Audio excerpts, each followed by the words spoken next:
देवाच्या गाभाऱ्याचं काम सुरू झालेलं आहे। जवळपास आता मूर्तीच्या कडेचा सर्व भाग मोकळा करण्यात आलेला आहे।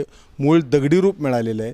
मात्र विठुराया आणि रुक्मिणी माते ज्या मेघडंबरीमध्ये तिला उभा करायचं आहे ती मेघडंबरी करायचं काम आता इथं सुरू आहे। या मेघडंबरीवर चांदी लावली जाणार आहे। विष्णू महाराज कबीर आणि त्यांच्या सहकाऱ्यांनी या विठ्ठल आणि रुक्मिणीच्या मेघडंबरी बनवलेल्या आहेत। आपण त्यांच्याशी बोलू। महाराज ही पूर्ण सागवानी आहे की समितीने आम्हाला संघटनेला समस्त वारकरी दिंडी संघटना समितीने बोलवलं होतं की संघटनेमार्फत कोणीतरी या, संघटनेचा उपाध्यक्ष या नात्याने त्यांनी मला बोलवलं। त्यामुळे मी त्या दिवशी गेलो। त्यावेळेस ते पहिले ज्या मेघडंबरी आहेत किंवा पहिलं काही चांदीचं काम काढायचं ते करत असताना त्यांनी मेघडंबरी पण काढली, किडलेली, त्याच्यामध्ये त्रास होता, बाद झालेली होती। देवापुढं काम चालू असताना असं वाईट वाटलं की देवा हे काढतोय तुझं, आम्ही काढत असताना काढणं सोपं आहे पण पुन्हा आहे हे स्वरूप आलं पाहिजे अशी फक्त देवापुढे इच्छा केली आणि देवाला तिथंच संकल्प केला होता की देवा आहे अशीच माझ्यातून आमच्या सहकार्याच्यातून व्हावी आणि आम्ही तुम्हाला अर्पण करावी असं देवापुढे प्रार्थना केली। सहकार्याने सहकार्य केलं।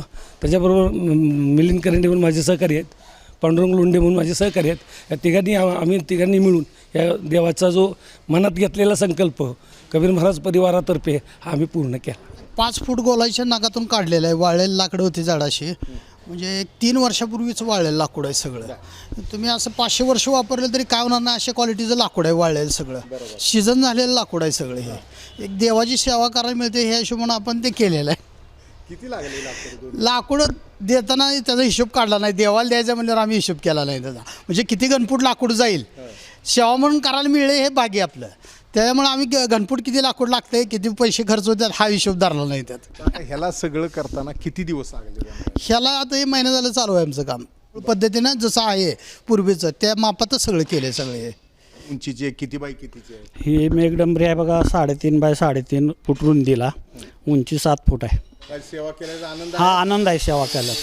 होय, ही मेघडंबरी आता पुढील किमान 500 वर्ष ही अशीच राहणार आहे विठ्ठलाच्या गाभाऱ्यात आणि रुक्मिणीच्या गाभाऱ्यात। ही मूर्तीच्या शेजारी मेघडंबरी असेल आणि ह्याच्यावरनं चांदीचं आवरण दिलं जाईल आणि ही मेघडंबरी मूर्तीसोबत तितकी पुढची शेकडो वर्ष अशाच रीतीने राहील, अशा रीतीने तयार केलेली।